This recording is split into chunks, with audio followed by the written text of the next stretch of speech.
നമസ്കാരം. കറുകപ്പത്തൂരുള്ള white house എന്ന് പറയുന്ന ഒരു വിദ്യാഭ്യാസ സ്ഥാപനത്തിൻ്റെ മുൻപിലാണ് ഞാൻ നിൽക്കുന്നത്. ഈ വിദ്യാഭ്യാസ സ്ഥാപനം നൂറുകണക്കിന് വിദ്യാർത്ഥികളുമായി നല്ല രീതിയിൽ പ്രവർത്തിച്ചുകൊണ്ടിരുന്ന ഒരു സ്ഥാപനമായിരുന്നു. IG ഇംഗ്ലീഷ് മീഡിയം സ്കൂൾ എന്നായിരുന്നു ഈ സ്ഥാപനത്തിൻ്റെ മുൻപുണ്ടായിരുന്ന പേര്.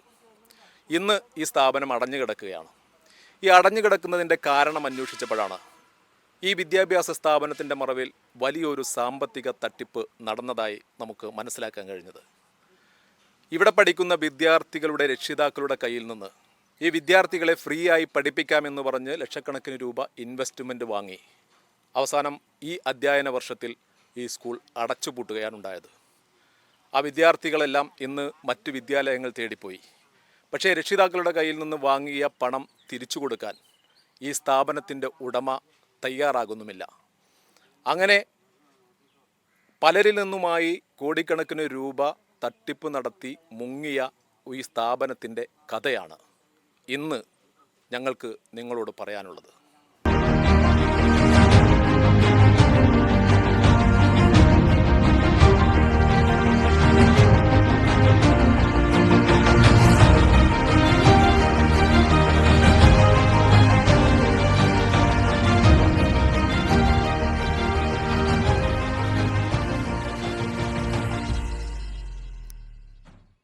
നാനൂറോളം വിദ്യാർത്ഥികൾ പഠിച്ചിരുന്ന വളരെ നല്ല രീതിയിൽ പ്രവർത്തിച്ചിരുന്ന ഒരു വിദ്യാലയമായിരുന്നു IG ഇംഗ്ലീഷ് മീഡിയം സ്കൂൾ. വർഷങ്ങളായി കറുകപ്പത്തൂരിൽ പ്രവർത്തിച്ചിരുന്ന ഈ വിദ്യാലയം ഈ അടുത്ത കാലത്താണ് തൃശ്ശൂർ ജില്ലയിലെ തളി സ്വദേശിയായ റജീബ് എന്നയാൾ വാങ്ങിയത്. IG എന്ന പേരുമാറ്റി വൈറ്റ് ഹൗസ് എന്ന് പേരുമിട്ടു. നിലവിൽ സ്കൂളിൻ്റെ പേര് വൈറ്റ് ഹൗസ് എന്നാണ്. ഇയാൾ വാങ്ങിയതിന് ശേഷം സ്കൂളിൻ്റെ പ്രവർത്തനം താളം തെറ്റി തുടങ്ങി. സ്കൂളിലെ ടീച്ചേഴ്സിനും ജോലിക്കാർക്കും ശമ്പളം ലഭിക്കാതെയായി. പിന്നീട് സ്കൂൾ പൂർണ്ണമായും അടച്ചുപൂട്ടി. ലക്ഷക്കണക്കിന് രൂപ ഓരോ വിദ്യാർത്ഥികളുടെയും രക്ഷിതാക്കളിൽ നിന്ന് ഇൻവെസ്റ്റ്മെൻറ്റ് സ്വീകരിച്ചുകൊണ്ടായിരുന്നു ഈ സ്കൂൾ പ്രവർത്തിച്ചിരുന്നത്. 30,000 മുതൽ 3 ലക്ഷം വരെ ഓരോ രക്ഷിതാക്കളിൽ നിന്നും ഇൻവെസ്റ്റ്മെൻറ്റായി പണം വാങ്ങിയിരുന്നു എന്നാണ് കേൾക്കുന്നത്. പണം നൽകിയ രക്ഷിതാക്കളുടെ മക്കളെ 10ാം ക്ലാസ് വരെ സൗജന്യമായി വിദ്യാലയത്തിൽ പഠിപ്പിക്കും എന്നതായിരുന്നു സ്കൂൾ മാനേജ്മെൻറ്റിൻ്റെ വാഗ്ദാനം. പറഞ്ഞ വാക്ക് മാനേജ്മെൻറ്റ് പാലിച്ചില്ല എന്ന് മാത്രമല്ല, വാങ്ങിയ പണം തിരിച്ചു നൽകാനും തയ്യാറായില്ല. ഏകദേശം 1.5 കോടിയോളം രൂപ പലർക്കുമായി മാനേജ്മെൻറ്റ് നൽകാനുണ്ട് എന്നാണ് പറയപ്പെടുന്നത്.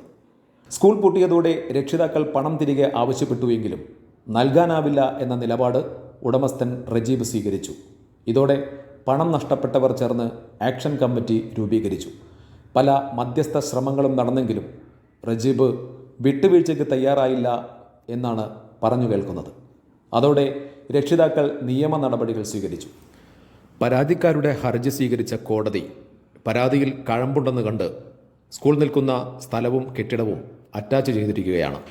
നിലവിൽ ഈ സ്ഥലവും സ്കൂളും ഒന്നും റജീബിൻ്റെ പേരിലല്ല എന്നുള്ളതാണ് വസ്തുത. റജീബ് ഇതെല്ലാം വാങ്ങിയത് മറ്റാരുടെയോ പേരിലാണ്. അതായത് റജീബ് എല്ലാം മുൻകൂട്ടി കണ്ടിരുന്നു എന്ന് വ്യക്തം. അതിനിടയിൽ സ്കൂളും കെട്ടിടവും മറ്റൊരാൾക്ക് മറിച്ചു വിൽക്കാനുള്ള ശ്രമവും നടന്നു. വിവരമറിഞ്ഞ് പരാതിക്കാർ ഇടപെട്ടതോടെ ആ കച്ചവടം നടന്നില്ല.